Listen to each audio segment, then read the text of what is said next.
ಭಾರತದಲ್ಲಿ ಕೃಷಿಕರು ಕೃಷಿ ಅಂತ ಹೇಳುವಂತಹ ಎರಡು ವಿಷಯಕ್ಕೆ ತುಂಬಾ ಮಹತ್ವ ಇದೆ. ಕೃಷಿಕರು ದುಡಿದಿರುವಂತಹ ದುಡ್ಡಿಗೆ ಅಥವಾ ಬೆಳೆದಿರುವಂತಹ ಬೆಳೆಗೆ ಬೇಕಾದಷ್ಟು ದುಡ್ಡು ಸಿಕ್ತಿಲ್ಲ ಅನ್ನುವಂತಹದ್ದು ಸೆಕೆಂಡ್ರಿ. ಆದರೆ ಕೃಷಿ ಅಂತ ಹೇಳಿದ ಕೂಡಲೇ ಭಾರತದಲ್ಲಿ ಅದಕ್ಕೊಂದು ಇಂಪಾರ್ಟೆನ್ಸ್ ಅಂತೂ ಖಂಡಿತವಾಗಿಯೂ ಇದೆ. ಇಂತಹ ಕೃಷಿಕರ ಬದುಕನ್ನ ಸುಲಭವಾಗಿಸುವ ಪ್ರಯತ್ನವನ್ನ ನಡೆಸುವಂತಹ ಕಂಪನಿ ಯಾವುದಾದ್ರೂ ಇದ್ರೆ ಅದಕ್ಕೂ ಕೂಡ ಭಾರತದಲ್ಲಿ ಮಾರ್ಕೆಟ್ ಚೆನ್ನಾಗಿರುತ್ತೆ. ಇಂತಹದ್ದೇ ಒಂದು ಕಂಪನಿ ತನ್ನ IPO ವನ್ನ ತಗೊಂಡು ಬಂದಿದೆ, ಇಂಡೋ ಫಾರ್ಮ್ ಇಕ್ವಿಪ್ಮೆಂಟ್ ಲಿಮಿಟೆಡ್ ಅಂತ ಹೇಳುವ ಕಂಪನಿ. ಇವರ IPO ನಾಳೆಯಿಂದ ಅಂದ್ರೆ ಡಿಸೆಂಬರ್ 31ನೇ ತಾರೀಕಿನಿಂದ ಸಬ್ಸ್ಕ್ರಿಪ್ಷನ್ಗೆ ಓಪನ್ ಇರುತ್ತೆ. ಜನವರಿ 2ನೇ ತಾರೀಕಿನವರೆಗೆ ಸಬ್ಸ್ಕ್ರೈಬ್ ಮಾಡುವಂತಹ ಅವಕಾಶ ಇಲ್ಲಿರುತ್ತೆ. ಈ IPOಗೆ ನೀವು ಅಪ್ಲೈ ಮಾಡಬೇಕಾ? ಅಪ್ಲೈ ಮಾಡೋದಕ್ಕಿಂತ ಮುಂಚೆ ನಾವು ನೋಡಬೇಕಾಗಿರುವಂತಹ ವಿಷಯಗಳು ಏನು, ಇಲ್ಲಿರುವಂತಹ ಪಾಸಿಟಿವ್ಸ್ ಏನು, ನೆಗೆಟಿವ್ಸ್ ಏನು, ಇವರಿಗೆ ಇರುವಂತಹ ಆಪರ್ಚುನಿಟಿ ಏನು, ದೊಡ್ಡ ಮಾರ್ಕೆಟ್ ಇದೆ ಭಾರತದಲ್ಲಿ, ಅದರಲ್ಲಿ ಇವರು ಎಷ್ಟನ್ನ ಎನ್ಕ್ಯಾಶ್ ಮಾಡಿಕೊಳ್ಳಲು ಸಾಧ್ಯ ಆಗುತ್ತೆ, ಎಲ್ಲವನ್ನ ಇವತ್ತಿನ ವಿಡಿಯೋದಲ್ಲಿ ನೋಡುವಂತಹ ಪ್ರಯತ್ನವನ್ನ ಮಾಡೋಣ. ಗ್ರೇ ಮಾರ್ಕೆಟ್ ಪ್ರೀಮಿಯಂ ಎಷ್ಟಿದೆ, ಲಿಸ್ಟಿಂಗ್ ಎಷ್ಟು ಎಕ್ಸ್ಪೆಕ್ಟ್ ಮಾಡಬಹುದು, ಶಾರ್ಟ್ ಟರ್ಮ್ ಗೆ ಮಾತ್ರ ಈ ಸ್ಟಾಕ್ ಅನ್ನು ಇಟ್ಕೊಳ್ಬೇಕಾ ಒಂದು ವೇಳೆ ಅಲಾಟ್ಮೆಂಟ್ ಸಿಕ್ಕಿತು ಅಂತ ಹೇಳಿದ್ರೆ, ಅಥವಾ ಲಾಂಗ್ ಟರ್ಮ್ ಪರ್ಸ್ಪೆಕ್ಟಿವ್ ಇಟ್ಟುಕೊಂಡು ಇದನ್ನ ಖರೀದಿ ಮಾಡಬಹುದಾ, ಎಲ್ಲವನ್ನ ಇವತ್ತಿನ ವಿಡಿಯೋದಲ್ಲಿ ನಾವು ನೋಡೋಣ. ಹೋಗೋದಕ್ಕಿಂತ ಮುಂಚೆ ಒಂದು ರಿಕ್ವೆಸ್ಟ್ ನಿಮ್ಮ ಹತ್ರ, ನನ್ನ ವಿಡಿಯೋಗಳು ನಿಮ್ಗೆ ಇಷ್ಟ ಆಗ್ತಿದೆ, ಇಲ್ಲಿರುವಂತಹ ಕಂಟೆಂಟ್ ನಿಮಗೆ ಸಹಕಾರಿ ಆಗ್ತಿದೆ ಅಂತ ಹೇಳಿದ್ರೆ, ನಿಮಗೆ ಉಪಯೋಗವಾಗ್ತಾ ಇರುವಂತಹ ನನ್ನ ವಿಡಿಯೋಗಳು ಬೇರೆಯವರಿಗೂ ಉಪಯೋಗ ಆಗಬಹುದು. ಆದರೆ ಯೂಟ್ಯೂಬ್ಗೆ ಇದು ಗೊತ್ತಾಗಬೇಕಲ್ಲ. ಯೂಟ್ಯೂಬ್ಗೆ ಇದು ಗೊತ್ತಾಗೋದು ನೀವು ನನ್ನ ವಿಡಿಯೋಗಳಿಗೆ ಕಮೆಂಟ್ ಮತ್ತು ಲೈಕ್ ಅನ್ನ ಮಾಡಿದಾಗ, ಈ ವಿಡಿಯೋವನ್ನ ಬೇರೆಯವರ ಜೊತೆ ಶೇರ್ ಮಾಡಿದಾಗ. ಹಾಗಾಗಿ ನಿಮಗೆ ಇದರಿಂದ ಉಪಯೋಗ ಆಗ್ತಿದೆ ಅಂತ ಹೇಳಿದ್ರೆ ದಯವಿಟ್ಟು ಈ 3 ವಿಷಯಗಳನ್ನ ಮಾಡಿ. ನೇರವಾಗಿ ಈಗ ನಾವು ವಿಡಿಯೋಗೆ ಹೋಗೋಣ. ಇಂಡೋ ಫಾರ್ಮ್ ಇಕ್ವಿಪ್ಮೆಂಟ್ IPO ಯಾವಾಗ ಶುರುವಾಗುತ್ತೆ? ಡಿಸೆಂಬರ್ 31ನೇ ತಾರೀಕಿನಿಂದ ಜನವರಿ 2, 2025ರವರೆಗೆ ಇಲ್ಲಿ ಅಪ್ಲಿಕೇಶನ್ ಹಾಕೋದಕ್ಕೆ ನಿಮಗೆ ಅವಕಾಶ ಇರುತ್ತೆ. ಈ IPOದ ಬುಕ್ ಬಿಲ್ಟಪ್ ಇರುವಂತಹದ್ದು 260 ಕೋಟಿ ರೂಪಾಯಿಯದ್ದು. ತುಂಬಾ ಸಣ್ಣ ಮೊತ್ತದ IPO ಇದು. ಈ ಕಾರಣದಿಂದಾಗಿಯೇ ಇಲ್ಲಿ 100 ಪಟ್ಟು ಸಬ್ಸ್ಕ್ರಿಪ್ಷನ್ ಆಗುವಂತಹ ಸಾಧ್ಯತೆ ಇದೆ. ಬರೀ 260 ಕೋಟಿ ರೂಪಾಯಿಯ IPOಗೆ 26,000 ಕೋಟಿಯ ಅಥವಾ ಅದಕ್ಕಿಂತಲೂ ಹೆಚ್ಚು ಅಮೌಂಟ್ ನಷ್ಟು ಅಪ್ಲಿಕೇಶನ್ಗಳು ಬರಬಹುದು ಅನ್ನುವಂತಹದ್ದು ನನ್ನ ಅನಿಸಿಕೆ. ಎನಿವೇಸ್, ಈ issue is a combination of fresh issue of 184 crores and an offer for sale of 75 ಕೋಟಿ ರೂಪಾಯಿ. ಅಂದ್ರೆ 260 ಕೋಟಿ ರೂಪಾಯಿಯ ಈ IPOದಲ್ಲಿ 75 ಕೋಟಿ ರೂಪಾಯಿಯಷ್ಟು ದುಡ್ಡನ್ನ ಪ್ರಮೋಟರ್ಗಳು ತಗೊಂಡು ಹೊರಗೆ ಹೋಗ್ತಿದ್ದಾರೆ. ಆದ್ರೆ 184 ಕೋಟಿ ಅಥವಾ 185 ಕೋಟಿ ರೂಪಾಯಿಯಷ್ಟು ದುಡ್ಡನ್ನ ಅವರು ತಮ್ಮ ಬಿಸ್ನೆಸ್ಗೆ ಇನ್ವೆಸ್ಟ್ ಮಾಡುವುದಕ್ಕೆ ನಿಮ್ಮ ಹತ್ರ ಕೇಳ್ತಿದ್ದಾರೆ. This is a good thing. ಯಾಕೆ ಒಳ್ಳೆಯದು, ಇದು ಎಲ್ಲಿಗೆ ಹೋಗ್ತಿದೆ ಅನ್ನೋದನ್ನ ನಾನು ನಿಮಗೆ ಮುಂದೆ ಎಕ್ಸ್ಪ್ಲೈನ್ ಮಾಡಿಕೊಂಡು ಹೋಗ್ತೀನಿ. You will be able to appreciate this IPO after that. Anyways, ಇವರ IPO 31ರಿಂದ 2ನೇ ತಾರೀಕಿನವರೆಗೆ ಇರುತ್ತೆ ಓಪನ್ ಅನ್ನೋದನ್ನ ನಾವಿಲ್ಲಿ ನೋಡ್ತಿದ್ದೀವಿ. ಅಲಾಟ್ಮೆಂಟ್ ಆಗುವಂತಹದ್ದು 3ನೇ ತಾರೀಕು ಫೈನಲೈಸ್ ಆಗೋದು ಅಂಡ್ ಲಿಸ್ಟ್ ಆಗುವಂತಹದ್ದು ಜನವರಿ 7ನೇ ತಾರೀಕಿಗೆ, ಅಂದ್ರೆ ಹೊಸ ವರ್ಷದ 2ನೇ ಮಂಗಳವಾರ ಇದು ಲಿಸ್ಟ್ ಆಗುತ್ತೆ. IPOದ ಪ್ರೈಸ್ ಬ್ಯಾಂಡ್ ಎಷ್ಟಿದೆ? 204 ರೂಪಾಯಿಯಿಂದ 215 ರೂಪಾಯಿ ಪರ್ ಶೇರ್ ಇರುತ್ತೆ. ನಾವು ಅಪ್ಲೈ ಮಾಡಬೇಕಾಗಿರುವಂತಹದ್ದು 215 ರೂಪಾಯಿಗೆ, ಅಂದ್ರೆ ಅದರ ಕಟ್ ಆಫ್ ಪ್ರೈಸ್ ನಲ್ಲಿ. ಮಿನಿಮಮ್ ಅಪ್ಲಿಕೇಶನ್ ಸೈಜ್ 69 ಸ್ಟಾಕ್ಗಳು, ಅಂದ್ರೆ ಒಂದು ಲಾಟ್ ನಲ್ಲಿ 69 ಸ್ಟಾಕ್ಸ್ ಇರ್ತವೆ. ಮಿನಿಮಮ್ ಅಮೌಂಟ್ ರಿಕ್ವೈರ್ಡ್ ಇಸ್ 14,835 ರೂಪಾಯಿ. ಅದಾದ್ಮೇಲೆ ನೀವು ತುಂಬಾ ದುಡ್ಡಿರುವವರು ಅಥವಾ ದುಡ್ಡನ್ನ ಅಪ್ಲೈ ಹಾಕೋದಕ್ಕೆ ಇಲ್ಲಿ ಇಟ್ಕೊಂಡಿದ್ದೀರಾ ಅಂತಂದ್ರೆ, HNI ಕ್ಯಾಟಗರಿಯಲ್ಲಿ, ಸ್ಮಾಲ್ HNI ಕ್ಯಾಟಗರಿಯಲ್ಲಿ ನೀವು ಇನ್ವೆಸ್ಟ್ ಮಾಡ್ತಿದ್ದೀರಿ ಅಂದ್ರೆ 2,07,000 ಬೇಕು. ಅದೇ ರೀತಿಯಲ್ಲಿ ಬಿಗ್ HNI ಕ್ಯಾಟಗರಿಯಲ್ಲಿ ಅಪ್ಲೈ ಮಾಡ್ತಿದ್ದೀರಿ ಅಂತ ಹೇಳಿದ್ರೆ ನಿಮ್ಮ ಹತ್ರ 10,08,000 ರೂಪಾಯಿ ಬೇಕು. ಇವರ ಬಿಸ್ನೆಸ್ ಏನು ಅನ್ನೋದನ್ನ ನಾವೀಗ ಅರ್ಥ ಮಾಡಿಕೊಳ್ಳೋದಕ್ಕೆ ಹೋಗ್ಬೇಕು. ಬಿಫೋರ್ ದಟ್, ಯಾವ ಕ್ಯಾಟಗರಿಯಲ್ಲಿ ಅಪ್ಲೈ ಮಾಡಿದ್ರೆ ಹೆಚ್ಚಿನ ಅವಕಾಶ ನಮಗಿದೆ ಅನ್ನೋದನ್ನ ನಾವು ಇಲ್ಲಿ ನೋಡಿದ್ರೆ, ರಿಟೇಲ್ಸ್ಗೆ 35% ನಷ್ಟು ಅಲೋಕೇಶನ್ ಅನ್ನು ಕೊಡ್ತಾರೆ. ಅಂದ್ರೆ ಆಲ್ಮೋಸ್ಟ್ 35% ಅಪ್ಲಿಕೇಶನ್ಸ್ ವಿಲ್ ಬಿ ಅಥವಾ 35% ಇಶ್ಯೂ ಆಗುವಂತಹದ್ದು ಈ 260 ಕೋಟಿ ರೂಪಾಯಿಯ 35%. ಅಂದ್ರೆ ಆಲ್ಮೋಸ್ಟ್ ನಾವು ಒಂದು 60-70 ಕೋಟಿ ರೂಪಾಯಿಯನ್ನ 70 into 3 is 210 and 5 3s are 225, around 80 crores ಅಂತ ಯೋಚನೆ ಮಾಡಿ. 80 crores ನಷ್ಟು ಅಲೋಕೇಶನ್ ಆಗುವಂತಹದ್ದು ರಿಟೇಲ್ ಕ್ಯಾಟಗರಿಗೆ. ಸೊ ಹಾಗಾಗಿ ಇಲ್ಲಿ ನಮಗೆ ಅವಕಾಶ ಹೆಚ್ಚಿದೆ. HNI ಕ್ಯಾಟಗರಿಯಲ್ಲಿ ಬರೀ 15% ಇರುವಂತಹದ್ದು, that is also a place where you can apply. But retail ಕ್ಯಾಟಗರಿಯಲ್ಲಿ ಅಪ್ಲೈ ಮಾಡಿದ್ರೆ ಹೆಚ್ಚಿನ ಅಲೋಕೇಶನ್ ಚಾನ್ಸಸ್ ಇಲ್ಲಿ ಸಿಗುವ ಸಾಧ್ಯತೆ ಇದೆ. ಓಕೆ, ಇದಾದ್ಮೇಲೆ ನಾವೀಗೇನು ನೋಡಬೇಕಾಗಿರುವಂತಹದ್ದು, Indo farm equipment raises 78.05 crores from anchor list of investors. So ಆಂಕರ್ಗಳಲ್ಲೂ ಕೂಡ ಆಂಕರ್ ಇನ್ವೆಸ್ಟರ್ಸ್ ಅಂದ್ರೆ QIBs ಅಂತ ಇರ್ತಾರಲ್ಲ, ಅವರು they have shown good interest here. ಇವರ ಈಗಿನ ಶೇರ್ ಹೋಲ್ಡಿಂಗ್ ಪ್ಯಾಟರ್ನ್ ಹೇಗಿದೆ, 93.45% ಪ್ರಮೋಟರ್ ಹೋಲ್ಡಿಂಗ್ ಈಗ ಈ ಕಂಪನಿಯಲ್ಲಿದೆ. ಶೇರ್ ಹೋಲ್ಡಿಂಗ್ ಪೋಸ್ಟ್ ಇಶ್ಯೂ ಆದ್ಮೇಲೆ ಫ್ರೆಶ್ ಇಶ್ಯೂ ಕೂಡ ಅಲ್ಲಿ ಇರೋದ್ರಿಂದ ಶೇರ್ ಹೋಲ್ಡಿಂಗ್ ಪ್ಯಾಟರ್ನ್ ನಲ್ಲಿ ಪ್ರಮೋಟರ್ ಶೇರ್ ಹೋಲ್ಡಿಂಗ್ 69.44%ಗೆ ಕಮ್ಮಿ ಆಗಿಕೊಂಡು ಬರುತ್ತೆ. But that is okay, it is still a healthy share holding pattern for the promoter. ಈಗ ನಾವು ನೋಡಬೇಕಾಗಿರುವಂತಹದ್ದು ಈ ಕಂಪನಿ ಮಾಡ್ತಿರುವಂತಹ ಕೆಲಸ ಏನು ಅಂತ ಹೇಳೋದು. ಫಾರ್ಮ್ ಇಕ್ವಿಪ್ಮೆಂಟ್ ಮ್ಯಾನುಫ್ಯಾಕ್ಚರರ್ಸ್ ಅಂತ ಹೇಳುವಂತಹ ಹೆಸರನ್ನ ಹೊಂದಿರುವಂತಹ ಈ ಕಂಪನಿ ಮ್ಯಾನುಫ್ಯಾಕ್ಚರಿಂಗ್ ಆಫ್ ಟ್ರ್ಯಾಕ್ಟರ್ ಅಂದ್ರೆ ನಮಗೆ ಬೇಕಾಗಿರುವಂತಹ ಟ್ರ್ಯಾಕ್ಟರ್ ಗಳನ್ನ ಮ್ಯಾನುಫ್ಯಾಕ್ಚರ್ ಮಾಡ್ತಾರೆ. ಪಿಕ್ ಅಂಡ್ ಕ್ಯಾರಿ ಕ್ರೇನ್ ಗಳನ್ನ, ನೀವು ಯಾವುದಾದ್ರೂ ಒಂದು ವಾಹನ ಕೆಳಗೆ ಬಿದ್ದಿದ್ದಾಗ ಅದನ್ನ ಎತ್ತೋದಕ್ಕೆ ಬರುವಂತಹ ಕ್ರೇನ್ ಗಳನ್ನ ನೋಡಿರಬಹುದು. They will be mounted on a vehicle. ಈ ರೀತಿಯ ಕ್ರೇನ್ ಗಳನ್ನ ಮ್ಯಾನುಫ್ಯಾಕ್ಚರಿಂಗ್ ಮಾಡುವ ಮತ್ತು ಇಂಡಸ್ಟ್ರಿಯಲ್ ಕ್ರೇನ್ ಗಳನ್ನು ಕೂಡ ಮ್ಯಾನುಫ್ಯಾಕ್ಚರಿಂಗ್ ಮಾಡುವಂತಹ ಒಂದು ಫೆಸಿಲಿಟಿಯನ್ನ ಹೊಂದಿದೆ. ಆ ಕಾಂಪಿಟೆನ್ಸ್ ಇವರ ಬಳಿಯಲ್ಲಿದೆ. ಆ ಬಿಸ್ನೆಸ್ ಅನ್ನು ಇವರು ಮಾಡ್ತಾರೆ. ಅಂಡ್ ಇದರ ಜೊತೆಗೆ ಬೇರೆ ಬೇರೆ ಹಾರ್ವೆಸ್ಟಿಂಗ್ ಇಕ್ವಿಪ್ಮೆಂಟ್, ನೀವು ಟ್ರಾಕ್ಟರ್ ಗಳಿಗೆ ಬೇಕಾಗಿರುವಂತಹ ಅಡಿಷನಲ್ ಕಾಂಪೊನೆಂಟ್ ಇರಬಹುದು, ಹಾರ್ವೆಸ್ಟರ್ ಇರಬಹುದು, ಈ ರೀತಿಯ ಇಕ್ವಿಪ್ಮೆಂಟ್ ಗಳನ್ನ ಮ್ಯಾನುಫ್ಯಾಕ್ಚರ್ ಮಾಡುವಂತಹ ಬಿಸ್ನೆಸ್ ಇವರದ್ದು. Company operates in 2 brands, Indo Farm and Indo power.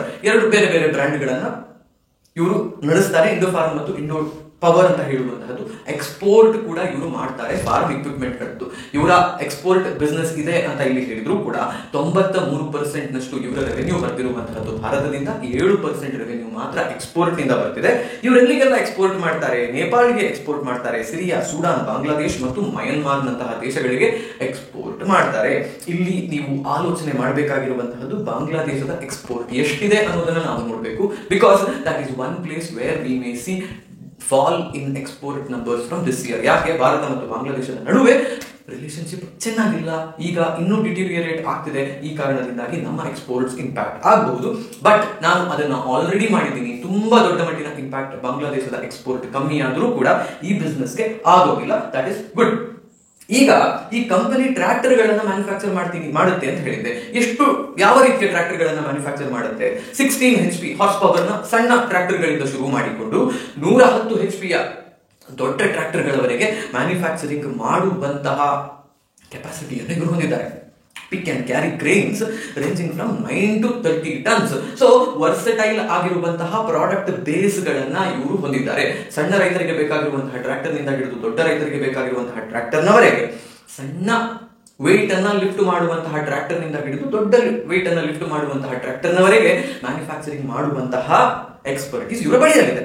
ಇವರು ಎಲ್ಲಿ ತಮ್ಮ ಮ್ಯಾನುಫ್ಯಾಕ್ಚರಿಂಗ್ ಅನ್ನ ಮಾಡ್ತಿದ್ದಾರೆ ಅನ್ನೋದನ್ನ ಕೇಳಿದ್ರೆ, ಬಡ್ಡಿ ಅಂತ ಹೇಳುವಂತಹ ಹಿಮಾಚಲ ಪ್ರದೇಶದಲ್ಲಿ ಇರುವಂತಹ ತಮ್ಮ 1,27,000 ಸ್ಕ್ವೇರ್ ಫೀಟಿನ ಅಥವಾ ಸ್ಕ್ವೇರ್ ಮೀಟರ್ಸ್ ಫೆಸಿಲಿಟಿಯಲ್ಲಿ ಮ್ಯಾನುಫ್ಯಾಕ್ಚರಿಂಗ್ ಮಾಡುತ್ತಿದ್ದಾರೆ. ಈ ಮ್ಯಾನುಫ್ಯಾಕ್ಚರಿಂಗ್ ಫೆಸಿಲಿಟಿಯಲ್ಲಿ ಫೌಂಡ್ರಿ ಇದೆ, ಮೆಷಿನ್ ಶಾಪ್ ಇದೆ, ಅಸೆಂಬ್ಲಿ ಯೂನಿಟ್ಸ್ ಇದೆ. ಅಂದ್ರೆ ಎಲ್ಲವನ್ನೂ ಸ್ಕ್ರಾಚ್ ನಿಂದ ಮ್ಯಾನುಫ್ಯಾಕ್ಚರಿಂಗ್ ಮಾಡುವಂತಹ ಎಕ್ಸ್ಪರ್ಟೀಸ್ ಅನ್ನ ಇವರು ಹೊಂದಿದ್ದಾರೆ. ಇವರ ಬಳಿಯಲ್ಲಿ ಒಂದು ವರ್ಷಕ್ಕೆ 12,000 ಟ್ರ್ಯಾಕ್ಟರ್ ಗಳನ್ನ ಮತ್ತು 1,280 ಕ್ರೇನ್ ಗಳನ್ನ ಮ್ಯಾನುಫ್ಯಾಕ್ಚರ್ ಮಾಡುವಂತಹ ಪ್ರೊಡಕ್ಷನ್ ಕೆಪಾಸಿಟಿ ಇದೆ. ನೆನಪಿರಲಿ ನಿಮಗೆ, ಪ್ರೊಡಕ್ಷನ್ ಕೆಪಾಸಿಟಿ ಎಷ್ಟಿದೆ ಅನ್ನೋದು ಮಾತ್ರ ಇಂಪಾರ್ಟೆಂಟ್ ಅಲ್ಲ, ಕೆಪಾಸಿಟಿ ಯುಟಿಲೈಸೇಷನ್ ರೇಟ್ ಅಂತ ಹೇಳುವಂತಹದ್ದು ತುಂಬಾ ಮುಖ್ಯ ಅಂಶ ಆಗುತ್ತೆ ಮ್ಯಾನುಫ್ಯಾಕ್ಚರಿಂಗ್ ಬಿಸ್ನೆಸ್ ಗಳ ಅನಾಲಿಸಿಸ್ ಅನ್ನ ನಾವು ಮಾಡಬೇಕಾದ್ರೆ. ಮಾರುತಿ ಸುಜುಕಿ ಕಂಪನಿ ಬಳಿಯಲ್ಲಿ ವರ್ಷಕ್ಕೆ 10 ಲಕ್ಷ ಕಾರ್ಗಳನ್ನ ಮ್ಯಾನುಫ್ಯಾಕ್ಚರ್ ಮಾಡುವಂತಹ ಒಂದು ಫೆಸಿಲಿಟಿ ಇದೆ ಅನ್ನುವಂತಹ ಸುದ್ದಿಯನ್ನ ನೀವು ಓದಿದ್ರೆ ಕೂಡಲೇ ನೀವು ಕೇಳಬೇಕಾಗಿರುವಂತಹ ಇನ್ನೊಂದು ಪ್ರಶ್ನೆ, 10 ಲಕ್ಷ ಕಾರ್ಗಳನ್ನ ಮ್ಯಾನುಫ್ಯಾಕ್ಚರಿಂಗ್ ಮಾಡುವಂತಹ ಫೆಸಿಲಿಟಿ ಇದ್ರೆ ಎಷ್ಟು ಕಾರ್ಗಳನ್ನ ಅವರು ವರ್ಷಕ್ಕೆ ಈಗ ಮ್ಯಾನುಫ್ಯಾಕ್ಚರ್ ಮಾಡ್ತಿದ್ದಾರೆ ಅನ್ನೋದನ್ನ, ಕೆಪಾಸಿಟಿ ಯುಟಿಲೈಸೇಷನ್ ಈಗಿರುವಂತಹದ್ದು ಎಷ್ಟಾಗ್ತಿದೆ ಅನ್ನುವ ಪ್ರಶ್ನೆಯನ್ನು ನಾವು ಕೇಳಬೇಕು. ಆ ಪ್ರಶ್ನೆಗೆ ಉತ್ತರ ಇಲ್ಲೇ ಮುಂದೆ ಬರುತ್ತೆ. ಯಾಕೆ ಈ ಪ್ರಶ್ನೆಯನ್ನ ಕೇಳಬೇಕು ಅಂತ ಹೇಳಿದ್ರೆ, ನಿಮ್ಮ ಬಳಿಯಲ್ಲಿ 10,000 ಜನರಿಗೆ ನಾನು ಊಟವನ್ನು ಬಡಿಸುವಂತಹ ತಾಕತ್ತನ್ನ ಹೊಂದಿದ್ದೀನಿ, ನಾನು ಶ್ರೀಮಂತ ಅಂತ ನೀವು ಹೇಳಿಕೊಳ್ಬಹುದು. ಬಟ್ ನಿಜವಾಗಿಯೂ ಎಷ್ಟು ಜನಕ್ಕೆ ನೀವು ಈ ವರ್ಷ ಊಟವನ್ನು ಬಡಿಸಿದ್ದೀರಿ ಅಂತ ಹೇಳುವಂತಹದ್ದು ನೀವೆಷ್ಟು ಶ್ರೀಮಂತರು ಅನ್ನೋದನ್ನ ಹೇಳುತ್ತೆ. ಇನ್ ಅದರ್ ವರ್ಡ್ಸ್, ನಿಮ್ಮ ಬಳಿಯಲ್ಲಿರುವಂತಹ ಕೆಪಾಸಿಟಿಯ ಒಟ್ಟು ಎಷ್ಟು ಕೆಪಾಸಿಟಿಯನ್ನು ನೀವು ಬಳಕೆ ಮಾಡ್ತಿದ್ದೀರಿ ಅಂತ ಹೇಳುವಂತಹದ್ದು ನಿಮ್ಮ ಪ್ರಾಡಕ್ಟ್ಗೆ ಎಷ್ಟು ಡಿಮಾಂಡ್ ಇದೆ, ನಿಮ್ಮ ಬಳಿಯಲ್ಲಿರುವಂತಹ ವರ್ಕ್ ಫೋರ್ಸ್ ಅನ್ನ ನೀವು ಎಷ್ಟು ಯುಟಿಲೈಸ್ ಮಾಡ್ತಿದ್ದೀರಿ, ನಿಮ್ಮ ಇಕ್ವಿಪ್ಮೆಂಟ್ ಗಳನ್ನ ನೀವೆಷ್ಟು ಯುಟಿಲೈಸ್ ಮಾಡ್ತಿದ್ದೀರಿ ಅನ್ನೋದನ್ನೆಲ್ಲ ಹೇಳುತ್ತೆ. If a business is efficient, if a business is good, if there is a lot of demand for the business, capacity utilization will be higher. ಇವರು ಕೆಪಾಸಿಟಿ ಯುಟಿಲೈಸೇಷನ್ ಬಗ್ಗೆ ತಮ್ಮ DHRP ಯಲ್ಲಿ ಹೇಳಿದ್ದಾರೆ. ಎಲ್ಲಿ ಹೇಳಿದ್ದಾರೆ? 77ನೇ ಪೇಜ್ ನಲ್ಲಿ ಕೆಪಾಸಿಟಿ ಯುಟಿಲೈಸೇಷನ್ ಬಗ್ಗೆ ಹೇಳಿದ್ದಾರೆ. ಅದನ್ನ ಹೋಗಿ ನಾವೀಗ ನೋಡೋಣ. ಯಾಕೆ ನೋಡ್ಬೇಕು ಅಂತ ಹೇಳ್ತಿದ್ದೆ ಅಲ್ಲ, ಕೆಪಾಸಿಟಿ ಯುಟಿಲೈಸೇಷನ್ ಅಂತ ಹಾಕಿದ್ರೆ ಇಲ್ಲಿ ಬರುತ್ತೆ ನೋಡಿ. ಇವ್ರು ಏನ್ ಹೇಳ್ತಿದ್ದಾರೆ, capacity utilisation for cranes has reach 95.69%. So ಏನನ್ನ ಹೇಳ್ತಿದೆ ಇದು, capacity utilisation rates for cranes is going to 95%. Capacity utilization for tractors is not so much. Tractors na capacity utilization ಮುಂಚೆಯೂ ಕಮ್ಮಿ ಇತ್ತು, ಈಗಲೂ ಕೂಡ ಅದೇ ರೇಟ್ ನಲ್ಲಿ ಹೋಗ್ತಾ ಇದೆ. which means that ಇವರು ತಮ್ಮ ಕೆಪಾಸಿಟಿ ಯುಟಿಲೈಸೇಷನ್ ಆಫ್ ಕ್ರೇನ್ಸ್ ಹೆಚ್ಚಿರುವ ಕಾರಣ ಕ್ರೇನ್ಗಳ ಡಿಮಾಂಡ್ ಇವರ ಬಳಿಯಲ್ಲಿ ತುಂಬಾ ಹೆಚ್ಚಿದೆ. ಅಂದ್ರೆ ಇವರು 1600 ಕ್ರೇನ್ಗಳನ್ನೇನೋ ವರ್ಷಕ್ಕೆ ಉತ್ಪಾದನೆ ಮಾಡುವುದು ನಮ್ಮ ಬಳಿಯಲ್ಲಿ ಸಾಧ್ಯ ಇದೆ ಅಂತ ಹೇಳಿದ್ರಲ್ಲ, ಅದರ 95% ಯುಟಿಲೈಸೇಷನ್ ಆಗುವಷ್ಟು ಡಿಮಾಂಡ್ ಅಲ್ಲಿ ಆ ಬಿಸ್ನೆಸ್ಗೆ ಇದೆ. ಸೊ ಇವರು ಆ ಆಬ್ಜೆಕ್ಟ್ಸ್ ಆಫ್ ಫ್ರೆಶ್ ಇಶ್ಯೂವನ್ನ, ಅಂದ್ರೆ ಹೊಸ ಇಶ್ಯೂ ಮಾಡ್ತಿದ್ದಾರಲ್ಲ, ಅದನ್ನ ಯಾಕೆ ಮಾಡ್ತಿದ್ದಾರೆ ಅನ್ನೋದನ್ನ ಕೇಳಿದ್ರೆ, dedicated unit for expansion of their pick and carry cranes manufacturing facility ಅಂತ ಹೇಳ್ತಿದ್ದಾರೆ. ಸೊ ಇವರು ಏನು ಮಾಡೋದಕ್ಕೆ ಹೊರಟಿದ್ದಾರೆ ಅಂತ ಹೇಳಿದರೆ, ಈಗ ಇರುವಂತಹ ಕೆಪಾಸಿಟಿ 1280 ಕ್ರೇನ್ಗಳನ್ನು ವಾರ್ಷಿಕವಾಗಿ ಮ್ಯಾನುಫ್ಯಾಕ್ಚರ್ ಮಾಡುವಂತಹ ಕೆಪಾಸಿಟಿ ಇವರ ಬಳಿಯಲ್ಲಿದೆ. ಈಗ ಹೊಸ ಫೆಸಿಲಿಟಿಯನ್ನ ಸೆಟಪ್ ಮಾಡ್ತಿದ್ದಾರೆ. ಯಾಕೆ ಅಂತ ಹೇಳಿದರೆ, 3600 ಕ್ರೇನ್ಗಳನ್ನು ವಾರ್ಷಿಕವಾಗಿ ಉತ್ಪಾದನೆ ಮಾಡುವಷ್ಟು ತಮ್ಮ ಕೆಪಾಸಿಟಿಯನ್ನ ಹೆಚ್ಚು ಮಾಡೋದಕ್ಕೆ. Which means they want to triple ಈಗಿರುವಂತಹ 1200ರಿಂದ 3600ಕ್ಕೆ ಅಂತ ಹೇಳಿದ್ರೆ almost triple the capacity of cranes that they can manufacture. So ಕ್ರೇನ್ಗಳ ಮ್ಯಾನುಫ್ಯಾಕ್ಚರಿಂಗ್ ಅನ್ನ ಹೆಚ್ಚು ಮಾಡೋದಕ್ಕೆ ಬೇಕಾಗಿರುವಂತಹ ದುಡ್ಡನ್ನು ಕೂಡ ಇವರು ಈ IPOದ ಮೂಲಕ ಪುಲ್ ಮಾಡುವಂತಹ ಪ್ರಯತ್ನವನ್ನ ಮಾಡ್ತಿದ್ದಾರೆ. This is really good. Business expansion ಮಾಡೋದಕ್ಕೆ ದುಡ್ಡನ್ನು ತಗೋತಿದ್ದೀವಿ ಅಂತ ಹೇಳ್ತಿದ್ದಾರೆ. ಬಿಸ್ನೆಸ್ ಎಕ್ಸ್ಪಾನ್ಷನ್ ಯಾಕೆ ಮಾಡೋದಕ್ಕೆ ಹೊರಟಿದ್ದೀರಿ ನೀವು? ಬಿಕಾಸ್ ನಿಮ್ಮ ಬಳಿಯಲ್ಲಿ ಈಗ ಇರುವಂತಹ ಫೆಸಿಲಿಟಿ ಫುಲ್ಲಿ ಯುಟಿಲೈಸ್ ಆಗ್ತಾ ಇದೆ. ಬರುತ್ತಿರುವಂತಹ ಡಿಮಾಂಡ್ ಅನ್ನ 2 ವರ್ಷದಲ್ಲಿ ಮೀಟ್ ಮಾಡೋದು ಸಾಧ್ಯ ಆಗೋದಿಲ್ಲ. ಹಾಗಾಗಿ ಹೊಸ ಫೆಸಿಲಿಟಿಯನ್ನ ಸೆಟಪ್ ಮಾಡ್ತಿದ್ದೀವಿ ಅಂತ ಹೇಳ್ತಿದ್ದಾರೆ. This is really good. ನೀವು ಒಂದು ಬಿಸ್ನೆಸ್ಗೆ ದುಡ್ಡು ಹಾಕಿದಾಗ ಆ ದುಡ್ಡು ನೇರವಾಗಿ ಹೋಗಿ ಆ ಬಿಸ್ನೆಸ್ ನ ಡೆವಲಪ್ಮೆಂಟ್ ಗೆ ಸಹಕಾರಿ ಆಗ್ತಿದೆ ಅಂತ ಹೇಳಿದ್ರೆ that is a really good thing. Okay, so ಇದನ್ನ ಇವರು ಮಾಡ್ತಿದ್ದಾರೆ. ಇವರದ್ದು ಏನೀಗ ಕಾಂಪಿಟೇಟಿವ್ ಸ್ಟ್ರೆಂತ್ ಬೇರೆಯವರಿಗೆ ಕಂಪೇರ್ ಮಾಡಿದ್ರೆ ಇವರಲ್ಲಿ ಯಾಕೆ ನೀವು ಇನ್ವೆಸ್ಟ್ ಮಾಡಬೇಕು? Fully integrated and established manufacturing setup. ನಾನು ಅದೇ ಹೇಳಿದೆ, ಇವರು ಫ್ರಮ್ ಸ್ಕ್ರಾಚ್ ಟ್ರಾಕ್ಟರ್ಸ್ ಕ್ರೇನ್ಗಳನ್ನು ಮ್ಯಾನುಫ್ಯಾಕ್ಚರಿಂಗ್ ಮಾಡುವಂತಹ ಫೆಸಿಲಿಟಿಯನ್ನು ಹೊಂದಿದ್ದಾರೆ. Well educated and experience management. ಒಂದು ಆಲ್ಮೋಸ್ಟ್ 22 ವರ್ಷ ಹಳೆಯ ಕಂಪನಿ ಇದು. ಆಲ್ರೆಡಿ ವರ್ಷಕ್ಕಿಷ್ಟು ಕ್ರೇನ್ಗಳನ್ನ ಟ್ರಾಕ್ಟರ್ಗಳನ್ನ ಮ್ಯಾನುಫ್ಯಾಕ್ಚರ್ ಮಾಡ್ತಿದ್ದಾರೆ ಅಂದ್ರೆ obviously they have very good competitive strength in this business. ಇನ್ನೊಂದು ಏನ್ ಮಾಡ್ತಿದ್ದಾರೆ ಗೊತ್ತಾ, ಇನ್ ಹೌಸ್ NBFC ಸೆಟಪ್.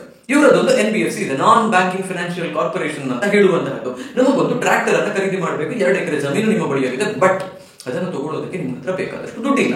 ಏನ್ ಹೇಳ್ತಾರೆ ಈ ಕಂಪನಿಯವರು? ತಲೆಬಿಸಿ ಮಾಡಬೇಡಿ, ನಾವೇ ನಿಮಗೆ ಫೈನಾನ್ಸ್ ಮಾಡಿಬಿಟ್ಟು ಟ್ರಾಕ್ಟರ್ಗಳನ್ನ ಅಥವಾ ಕ್ರೇನ್ಗಳನ್ನ ಖರೀದಿ ಮಾಡೋದಕ್ಕೆ ಸಹಾಯ ಮಾಡ್ತೀವಿ. ಸಾಲವನ್ನ ನಮ್ಮ ಸಬ್ಸಿಡರಿ ಕಂಪನಿಯೇ ನಿಮಗೆ ಕೊಡುತ್ತೆ.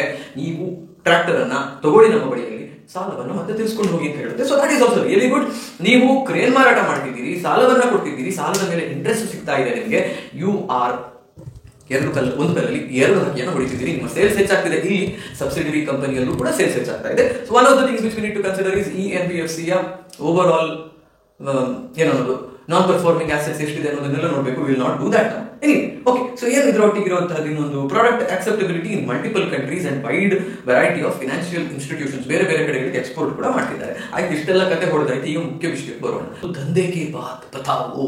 ನೀವು ಬಿಸ್ನೆಸ್ ಮಾಡ್ತಿದ್ದೀರಿ, ಹೌದು, ಇಷ್ಟೆಲ್ಲ ಮಾಡ್ತಿದ್ದೀರಿ, ಹೌದು, ಲಾಭ ಮಾಡ್ತಿದ್ದೀರಾ, ನಷ್ಟ ಮಾಡ್ತಿದ್ದೀರಾ, ಬಿಸ್ನೆಸ್ ಗ್ರೋತ್ ಇದೆಯಾ, ಪ್ರಾಫಿಟ್ ಗ್ರೋತ್ ಇದೆಯಾ, ರೆವೆನ್ಯೂ ಗ್ರೋತ್ ಇದೆಯಾ, ಇದನ್ನ ನೀವು ನನಗೆ ಹೇಳಿ. ಇಲ್ಲಿಂದ ಮುಂದೆ ನಾನು ನನ್ನ ಡಿಸಿಷನ್ ಮಾಡ್ತೀನಿ, ಇನ್ವೆಸ್ಟ್ ಮಾಡ್ಬೇಕಾ ಬೇಡವಾ ಅನ್ನೋದ್ರ ಬಗ್ಗೆ ಅನ್ನೋದು ನಾವು ನಿಜವಾಗ್ಲೂ ನೋಡ್ಬೇಕಾಗಿರುವಂತಹ ವಿಷಯ. Okay, so first things first, ಇವರ ಓವರ್ ಆಲ್ ಆಸೆಟ್ಸ್ ಅಂದ್ರೆ ಇವರ ಬಳಿಯಲ್ಲಿರುವಂತಹ ಆಸ್ತಿಯ ಕತೆ ಏನಾಗಿದೆ? 619 ಇತ್ತು, 647 ಆಯ್ತು, 644 ಕೋಟಿಯ ಆಸುಪಾಸಿನಲ್ಲಿದೆ. ಸೊ ಆಸ್ತಿಯಲ್ಲಿ ಹೆಚ್ಚೇನು ಬದಲಾವಣೆ ಆಗಿಲ್ಲ. ರೆವೆನ್ಯೂ ಹೇಗಿದೆ ಅಂದ್ರೆ ಓವರ್ ಆಲ್ ಬಿಸ್ನೆಸ್ ನಿಂದ ಬರ್ತಿರುವಂತಹ ಇನ್ಕಮ್ ಎಷ್ಟಿದೆ? 350 ಕೋಟಿ ಇತ್ತು, 370 ಆಯ್ತು, 375 ಆಯ್ತು, ಈಗ 75 ಕೋಟಿ ಇದೆ. ಒಂದು 3 ತಿಂಗಳದ್ದು. ಇದನ್ನ 4ರಿಂದ ಮಲ್ಟಿಪ್ಲೈ ಮಾಡಬಹುದು. But second half of the year monsoons ಚೆನ್ನಾಗಿ ಆಯಿತು ಅಂದ್ರೆ ಫಾರ್ಮ್ ಎಕ್ವಿಪ್ಮೆಂಟ್ ಮ್ಯಾನುಫ್ಯಾಕ್ಚರಿಂಗ್ ಮತ್ತು ಮಾರಾಟದಲ್ಲಿ ಒಂದು ಅಪ್ಟಿಕ್ ಬರುತ್ತೆ. ಹಾಗಾಗಿ ಆಲ್ ಅಂಡ್ ಆಲ್ ನೀವು ಇದನ್ನ 4ರಿಂದ ಮಲ್ಟಿಪ್ಲೈ ಮಾಡಿದರೂ ಕೂಡ ಆಲ್ಮೋಸ್ಟ್ 320 ಕೋಟಿಯ ಆಸುಪಾಸಿನಲ್ಲಿ ಇವರ ಬಿಸ್ನೆಸ್ ಬರಬಹುದು ಅಂತ ಅನ್ನಿಸ್ತಿದೆ. If there is a very big uptick in the last 2-3 months and also IPO ಬಂದಿದೆ, ಹೆಸರು ಬಂದಿದೆ ಅನ್ನುವ ಕಾರಣದಿಂದ ಜನರು ಇವರ ಬ್ರ್ಯಾಂಡ್ ವ್ಯಾಲ್ಯೂ ಇನ್ಕ್ರೀಸ್ ಆಗೋದ್ರಿಂದ ಸ್ವಲ್ಪ ಹೆಚ್ಚಿನ ಖರೀದಿಯನ್ನು ಮಾಡಿದ್ರೂ ಕೂಡ ಅದೇ ರೇಂಜ್ ನಲ್ಲಿ ಇವರ ರೆವೆನ್ಯೂ ಇರುತ್ತೆ. So what does it mean? ಇವರ ಸೇಲ್ಸ್ ಒಂದು ಲೆವೆಲ್ ನ ಸ್ಟಾಗ್ನೇಷನ್ ಅನ್ನು ಮುಟ್ಟಿದೆ, ಇದೇ ರೇಂಜ್ ನಲ್ಲಿ ಇದೆ. ಪ್ರಾಫಿಟ್ ಆಫ್ಟರ್ ಟ್ಯಾಕ್ಸ್ ಏನಾಗಿದೆ? ಪ್ರಾಫಿಟ್ ಆಫ್ಟರ್ ಟ್ಯಾಕ್ಸ್ ನ ಕತೆ 13 ಕೋಟಿ ಇತ್ತು, 15 ಕೋಟಿ ಇತ್ತು, 15 ಕೋಟಿ ಇತ್ತು, ಮತ್ತೆ ಈಗ 2.45 ಕೋಟಿ ಇದೆ. ನೀವೇ ನಾನು ಹೇಳಿದ ಹಾಗೆ ಮಲ್ಟಿಪ್ಲೈ ಮಾಡಿ ಆಡ್ ಮಾಡಿ ಎಲ್ಲ ನೋಡಿ ಆಗುವಾಗ ಇದೇ ರೇಂಜ್ ನಲ್ಲಿ ಬರಬಹುದು. ಸೊ ಇವರು 350 ಕೋಟಿ ರೂಪಾಯಿಯ ಬಿಸ್ನೆಸ್ ಅನ್ನ ಮಾಡಿದರೂ ಕೂಡ, ಅಥವಾ 400 ಕೋಟಿಯ ಬಿಸ್ನೆಸ್ ಅನ್ನ ಮಾಡಿದರೂ ಕೂಡ ಆಲ್ಮೋಸ್ಟ್ 15 ಕೋಟಿ 16 ಕೋಟಿಯಷ್ಟು ಲಾಭವನ್ನ ಮಾಡ್ತಿದ್ದಾರೆ. 4 ರಿಂದ 5% ಇವರ ಪ್ಯಾಟ್ ಮಾರ್ಜಿನ್ ಇರುವಂತಹದ್ದು. 100 ರೂಪಾಯಿಯ ವಸ್ತುವನ್ನ ಮಾರಾಟ ಮಾಡಿದ್ರೆ ಬರೀ 4 ರೂಪಾಯಿಯ ಲಾಭವನ್ನ ಇವರು ಮಾಡ್ತಿದ್ದಾರೆ. ದಿಸ್ ಈಸ್ ಕೈಂಡ್ ಆಫ್ ಸ್ವಲ್ಪ ಲಾಭ ಇನ್ನೂ ಹೆಚ್ಚು ಮಾಡಬಹುದಿತ್ತು ಅಂತ ಹೇಳುವಂತಹ ನಂಬಿಕೆಯನ್ನ ಕೊಡ್ತಿರುವಂತಹ ವಿಷಯ. ನೆಟ್ ವರ್ತ್ ಎಷ್ಟಿದೆ? Net worth is increasing, that is okay. Total borrowing ನ ಕತೆ ಏನು? ಸಾಲ ಮಾಡಿದ್ದಾರೆ 275, 280, 270, 245. ಸೊ ಸಾಲ ಇದೆ, ಬಟ್ ಸಾಲ ಸ್ಟಿಲ್ ಇಸ್ ಮ್ಯಾನೇಜಬಲ್ ಇವರ ಬಳಿಯಲ್ಲಿ ಇರುವಂತಹದ್ದು. ಓಕೆ, ಇವರ ಓವರ್ ಆಲ್ ಬೇರೆ ಬೇರೆ ಅಂಡರ್ಸ್ಟ್ಯಾಂಡಿಂಗ್ ಇರುವಂತಹ ವಿಷಯಗಳು ಹೇಗಿದ್ದಾವೆ ಅನ್ನೋದನ್ನ ನೋಡಿದ್ರೆ, ರಿಟರ್ನ್ ಆನ್ ಇಕ್ವಿಟಿ 5% ಇದೆ, ಕಮ್ಮಿ ಆಯ್ತು. ರಿಟರ್ನ್ ಆನ್ ಕ್ಯಾಪಿಟಲ್ ಎಂಪ್ಲಾಯ್ಡ್ 8.96% ಆಯ್ತು, ಅದು ಕೂಡ ಕಮ್ಮಿ. Debt to equity ratio is 0.01, which is good.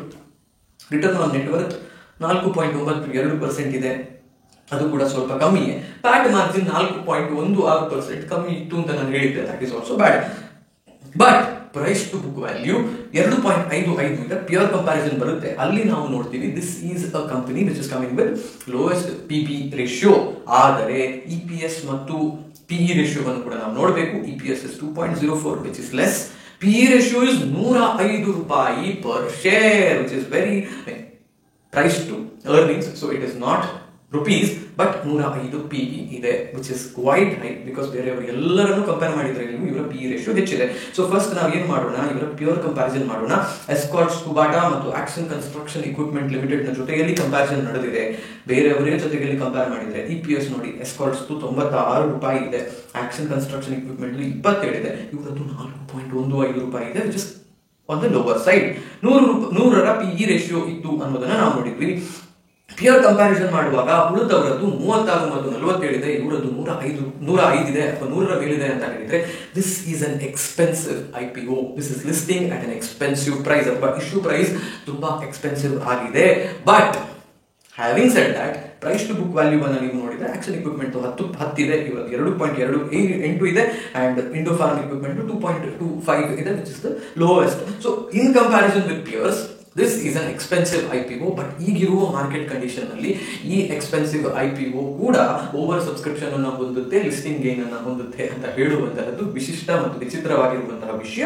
But ನನಗೆ ಈ IPOದಲ್ಲಿ ಇರುವಂತಹ ಇನ್ನೊಂದು ತುಂಬಾ ಮುಖ್ಯವಾದ, ನನಗೆ ಖುಷಿ ಕೊಟ್ಟಿರುವಂತಹ ಅಂಶ ಏನು ಅಂತ ಹೇಳಿದ್ರೆ, ಬರ್ತಿರುವಂತಹ IPO ಪ್ರೊಸೀಡ್ಸ್ ನಲ್ಲಿ 70% ಹೋಗ್ತಿರುವಂತಹದ್ದು ಹೊಸ ಕೆಪಾಸಿಟಿಯನ್ನ ಸರಿ ಮಾಡೋದಕ್ಕೆ ಅಥವಾ ಹೊಸ ಕೆಪಾಸಿಟಿಯನ್ನ ಸೆಟಪ್ ಮಾಡೋದಕ್ಕೆ. ಈ ಕೆಪಾಸಿಟಿ ಅವರಿಗೆ ಯಾಕೆ ಬೇಕು? ಯಾಕಂದ್ರೆ ಇವರ ಬಳಿಯಲ್ಲಿ ಇರುವಂತಹ ಕ್ರೇನ್ಸ್ ಮ್ಯಾನುಫ್ಯಾಕ್ಚರಿಂಗ್ ಮಾಡುವಂತಹ ಫೆಸಿಲಿಟಿ ಕಂಪ್ಲೀಟ್ ಆಗಿ ಯುಟಿಲೈಸ್ ಆಗ್ತಾ ಇದೆ. ಹೆಚ್ಚಿನ ಡಿಮಾಂಡ್ ಅನ್ನ ಮೀಟ್ ಮಾಡೋದಕ್ಕೆ ಇವರು ಹೊಸ ಫೆಸಿಲಿಟಿಯನ್ನ ಸೆಟಪ್ ಮಾಡ್ತಾ ಇರುವಂತಹದ್ದು. This is really good news for the company. ಏನು ಮಾಡಬೇಕು ಪೋಸ್ಟ್ IPO? ಇವರು ತಮ್ಮ ಪ್ರಾಫಿಟಬಿಲಿಟಿಯನ್ನ ಹೆಚ್ಚು ಮಾಡುವಂತಹ ಪ್ರಯತ್ನವನ್ನ ಮಾಡಬೇಕು. ಇವರ over all market share tractor business ನಲ್ಲಿ ತುಂಬಾ ಕಮ್ಮಿ ಇದೆ. ಕ್ರೇನ್ಸ್ ಬಿಸ್ನೆಸ್ ನಲ್ಲೂ ಕೂಡ ಆಲ್ಮೋಸ್ಟ್ 4 ರಿಂದ 5% ಏನು ಇವರ ಮಾರ್ಕೆಟ್ ಶೇರ್ ಇರುವಂತಹದ್ದು. ಒಂದು ಸೆಕೆಂಡ್ ನಾನು ನಿಮ್ಗೆ ಅದನ್ನು ಕೂಡ ನೋಡಿ ಹೇಳ್ತೀನಿ. 110ನೇ ಪೇಜ್ ನಂಬರ್ ನಲ್ಲಿ ಇವರ ಟ್ರ್ಯಾಕ್ಟರ್ ಮಾರ್ಕೆಟ್ ಶೇರ್ ಇದೆ.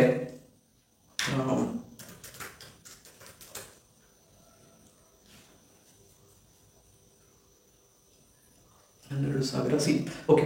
ಇಲ್ಲಿ ನಿಮಗೆ ಇನ್ನೊಂದು ತುಂಬಾ ಇಂಪಾರ್ಟೆಂಟ್ ವಿಷಯ ಇರುವಂತಹದ್ದು ಟ್ರ್ಯಾಕ್ಟರ್ಗಳದ್ದು. 12,000 ಫೆಸಿಲಿಟಿಯಲ್ಲಿ ಮ್ಯಾನುಫ್ಯಾಕ್ಚರ್ ಮಾಡುವಂತಹ ಕೆಪಾಸಿಟಿ ಇದೆ ಅಂತ ಹೇಳಿದ್ವಿ. ಬರೀ 3,500 ಕ್ರೇನ್ಗಳ ಮ್ಯಾನುಫ್ಯಾಕ್ಚರಿಂಗ್ ಇಲ್ಲಿ ನಡೀತಿದೆ. 2022ರಲ್ಲಿ 12,000 ಇದ್ದದ್ರಲ್ಲಿ 5,000 ಕ್ರೇನ್ಗಳನ್ನ ಮ್ಯಾನುಫ್ಯಾಕ್ಚರ್ ಮಾಡೋದಕ್ಕೆ ಇವರಿಗೆ ಸಾಧ್ಯ ಆಗಿತ್ತು. ಅಂಡ್ 2021ರಲ್ಲಿ ಅದು 3,000 ಇತ್ತು. ಸೊ ಇಲ್ಲೊಂದು ಸಣ್ಣ ಮಟ್ಟಿನ ಸೈಕ್ಲಿಕ್ಯಾಲಿಟಿ ನಮಗೆ ಕಾಣ್ತಾ ಇದೆ. ಒಮ್ಮೆ ಹೆಚ್ಚಾಗುತ್ತೆ, ಒಮ್ಮೆ ಕಮ್ಮಿ ಆಗುತ್ತೆ ಅಂತ ಹೇಳುವಂತಹದ್ದು. ಇದನ್ನ ಇವರು ಮ್ಯಾನೇಜ್ ಮಾಡಬೇಕಾಗುತ್ತೆ. ಟ್ರ್ಯಾಕ್ಟರ್ ಮಾರ್ಕೆಟ್ ಶೇರ್ ಇವರ ಕಂಪನಿಯದು 0.40. ಭಾರತದಲ್ಲಿ 100 ಟ್ರ್ಯಾಕ್ಟರ್ಗಳು ಮ್ಯಾನುಫ್ಯಾಕ್ಚರಿಂಗ್ ಆಗಿ ಮಾರಾಟ ಆಯ್ತು ಅಂದ್ರೆ ಇವರದ್ದು ಮಾರಾಟ ಆಗುವುದು ಬರೀ 0.4. ಒಂದು ಟ್ರ್ಯಾಕ್ಟರ್ ಕೂಡ ಇವರದ್ದು ಮಾರಾಟ ಆಗೋದಿಲ್ಲ. ಬರೀ 200 ಟ್ರ್ಯಾಕ್ಟರ್ಗಳು ಭಾರತದಲ್ಲಿ ಮಾರಾಟ ಆದ್ರೆ ಅದರಲ್ಲಿ ಒಂದು ಟ್ರ್ಯಾಕ್ಟರ್ ಇವರದಿರುತ್ತೆ. This they need to improve in their market share. somehow they have to do it. ನೋಡಿ, ಬಾಂಗ್ಲಾದೇಶದ್ದು 2022ರಲ್ಲಿ 37% ಇವರ ಎಕ್ಸ್ಪೋರ್ಟ್ ನಲ್ಲಿ ಕಾಂಟ್ರಿಬ್ಯೂಷನ್ ಇತ್ತು, ಕಮ್ಮಿ ಆಗಿಕೊಂಡು 5.85% 2023ರಲ್ಲಿ ಬಂದಿತ್ತು. And it may reduce further. They should be able to handle that. ಅದನ್ನ ಅವರು ಮಾಡ್ತಾರೆ ಅನ್ನೋದು ನನಗನ್ನಿಸ್ತಾ ಇದೆ.